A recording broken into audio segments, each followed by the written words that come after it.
부세미는 전동민에게서 주원이가 사라졌다는 전화를 받은 후 모든 것을 잊고 유치원 건물 안 주원이가 마지막으로 있었던 교실 구석으로 달려갑니다. 무창은 이미 가선영 쪽에서 흘린 정보를 확인하러 새벽부터 취재를 나온 기자들의 플래시 세례와 웅성거림으로 아수라장이 되었습니다. 그녀는 냉철한 경호원이었지만 자신이 지켜야 했던 아이의 흔적 앞에서 무너집니다. 바닥에 굴러다니는 아이들의 알록달록한 왕관과 주원이의 낡은 운동화 한 짝을 발견한 김영란은 그 작은 증거 앞에서 피해 분노와 절망으로 몸을 떨며 주저앉습니다. 그녀의 손은 주원이의 체온이 남아있을 것 같은 작은 신발을 꽉 쥐고 있습니다. 그녀는 가선영이 자신의 계약을 무효할 뿐만 아니라 전동민의 아들이자 자신이 목숨 걸고 지켜야 했던 아이를 건드렸음을 비로소 직감합니다. 가선영 내가 미쳤구나. 김영란의 쉰 목소리가 비명처럼 터져나옵니다. 바로 그때 무창으로 필사적으로 달려온 전동민이 도착하여 혼란에 빠진 김영란을 억지로 일으켜 세웁니다. 그의 얼굴은 죄책감과 아버지로서의 절망감으로 일그러져 있습니다. 그는 자신이 김영란의 곁을 지키는 동안 자신의 아들을 위험에 빠뜨렸다는 사실에 스스로를 용서할 수 없습니다. 그는 여기서 이러고 있을 시간이 없습니다. 가선영의 짓이 분명합니다. 제가 바로 가선영을 찾아가 제 아들의 위치를 알아내겠습니다. 라고 아버지로서의 단호함과 책임감을 드러냅니다. 김영란은 그의 얼굴을 붙잡고 안 돼요.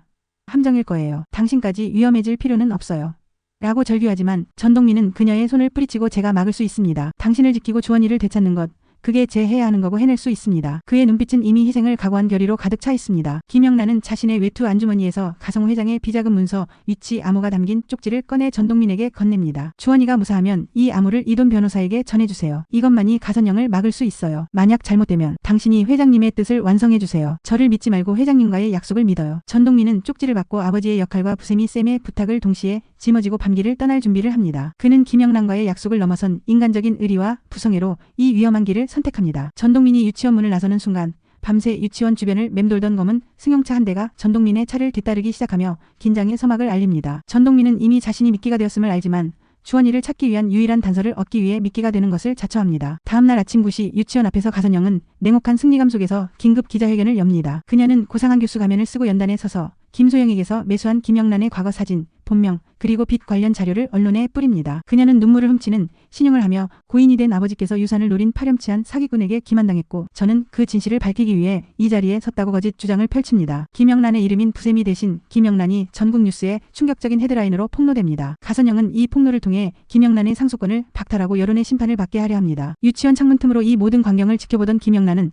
자신의 이름이 만천하에 드러나는 순간 착한 여자 부세미의 희미한 잔상을 완전히 벗어 던집니다. 그녀의 눈빛은 냉철했던 경호원 김영란의 그것으로 돌아옵니다. 그녀는 자신에 대한 복수심과 주원이를 구해야 한다는 집념에 사로잡혀 극도의 분노를 표출합니다. 그녀는 주먹을 꽉 쥐고 가선영, 내년이 내 이름을 다시 쓰게 만들었어. 라고 나지막이 읊조립니다. 그녀에게 이름은 곧 존재의 이유이자 전투의 선언입니다. 같은 시각 백혜진은 숙소에서 뉴스를 보며 충격과 함께 이기적인 안도감에 휩싸입니다. 김영란의 정체가 폭로되면서 자신의 정체가 당장 드러날 위험은 잠시 피한 것입니다. 그녀는 자신이 이돈 변호사에게 보낸 긴급 문자가 김영란의 정체를 빨리 폭로하게 만드는 계기가 되었다는 사실에 죄책감을 느끼지만 결국 자신의 생존을 최우선으로 택합니다. 그녀는 곧바로 이변에게 서류를 줄 테니 내 신분 보장과 안전한 해외 도피를 위한 자금을 마련해 달라고 은밀히 연락하며 김영란에 대한 이기적인 배신을 확정짓습니다. 백혜지에게 김영란은 더 이상 동맹이 아니라 자신이 생존하기 위해 이용해야 할 마지막 카드가 된 것입니다. 그녀는 뉴스 속보에서 전동민이 주원이를 찾기 위해 나섰다는 보도를 접하고 이 모든 상황이 수습불능의 파국으로 치닫고 있음을 깨닫고 더 불안에 떨게 됩니다. 이돈 변호사는 가성호 그룹 본사의 비밀 금고로 향하는 길 내내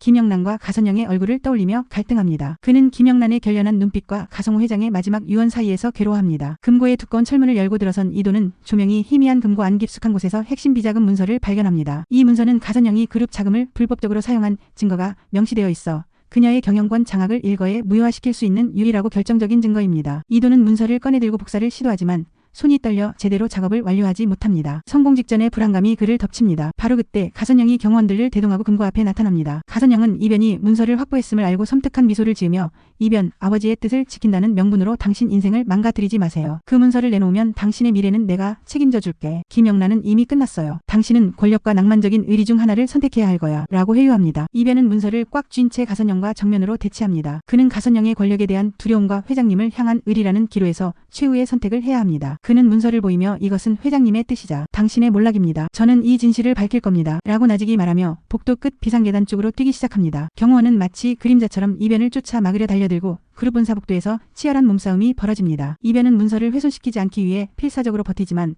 경호원의 힘과 훈련된 기술에 밀려 문서를 바닥에 떨어뜨릴 위기에 처합니다. 가선영은 이 모습을 비웃듯이 지켜보며 문서가 파괴되는 것보다 당신의 인생이 파괴되는 게 더 볼만하군요. 라고 조롱합니다. 이변은 몸을 던져 문서를 보호하려 하지만 가선영의 냉혹한 압박은 이변의 의지를 꺾으려 합니다. 이변은 비자금 문서를 지키기 위해 자신의 명예뿐만 아니라 육체적인 안전까지 걸어야 하는 최후의 순간을 맞이합니다. 그의 눈에는 회장님과의 추억과 자신의 파멸이 교차합니다. 전동민은 서울로 향하던 중 인적이 드문 고속도로 진입로에서 가선영이 보낸 정체불명의 검은 차량들에게 포위됩니다. 그는 자신이 미끼임을 알았지만 주원이의 위치를 알아내기 위해 기꺼이 덫에 걸린 것입니다. 그는 차를 세우고 김영란에게 받은 쪽지를 재빨리 뜯어 자신의 외투 안에 깊이 숨깁니다. 전동민은 차량에서 내려 추격자들과 맞섭니다. 그는 특수부대 출신 경호원답게 격렬하고 정교한 맨몸 격투술로 다수의 상대를 제압하지만 숨어있던 또 다른 인원들의 예상치 못한 기습 공격에 심각한 부상을 입고 쓰러집니다. 그의 머리에서 흐른 피가 차가운 아스팔트를 붉게 적시고 그는 의식을 잃어갑니다. 그는 아버지로서의 책임감과 수호자로서의 임무를 동시에 완수하기 위해 자신의 목숨을 내던진 것입니다. 쓰러지는 마지막 순간 그는 의식을 잃기 직전에 온 힘을 짜내 김영란에게 무사히 돌아가지 못할 것 같습니다. 주원이는 가선우의 별장에 있을 가능성이 높습니다. 빨리 라는 단 하나의 생명줄 같은 문자를 보냅니다. 이 짧은 메시지에는 아들의 위치 단서와 자신의 희생이 모두 담겨 있습니다. 김영란은 유치원 숙소에서 이 문자를 확인하고 절망과 복수심에 휩싸입니다. 전동민이 자신들의 약속과 주원이 때문에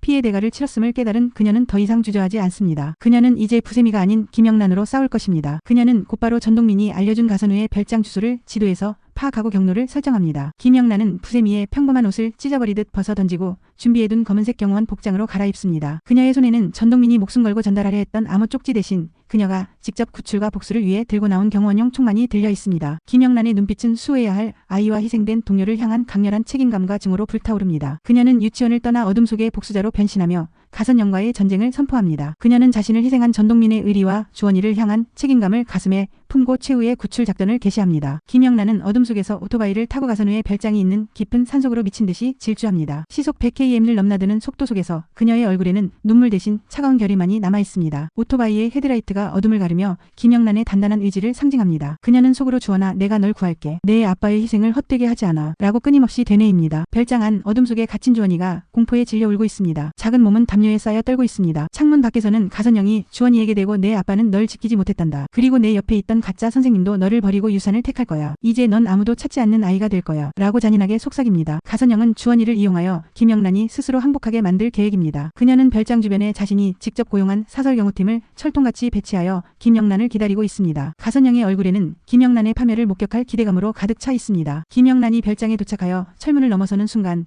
그녀를 향해 매복해 있던 경호팀의 공격이 시작됩니다. 김영란은 재빨리 몸을 숨기며 경호원으로서의 전문성을 발휘하여 방어태세를 갖춥니다. 그녀는 곧바로 경호원들과 총격전을 벌이기 시작합니다. 격렬한 총격과 함께 그녀가 경호원들을 제압하는 동안 보이지 않는 별장 내부 주원이가 갇힌 방 쪽에서 총성이 울립니다. 김영란은 주원아 라고 절규에 가까운 외침을 토해내며 모든 위험을 무릅쓰고 별장 안으로 몸을 던져 뛰어들어갑니다. 그녀에게 계약, 돈, 복수는 모두 뒷전입니다. 오직 주원이의 안전만이 그녀의 유일한 목표입니다. 희생으로 얻은 단서, 경호원 김영란은 주원을 구할 수 있을까? 그리고 별장에서 울린 총성의 의미는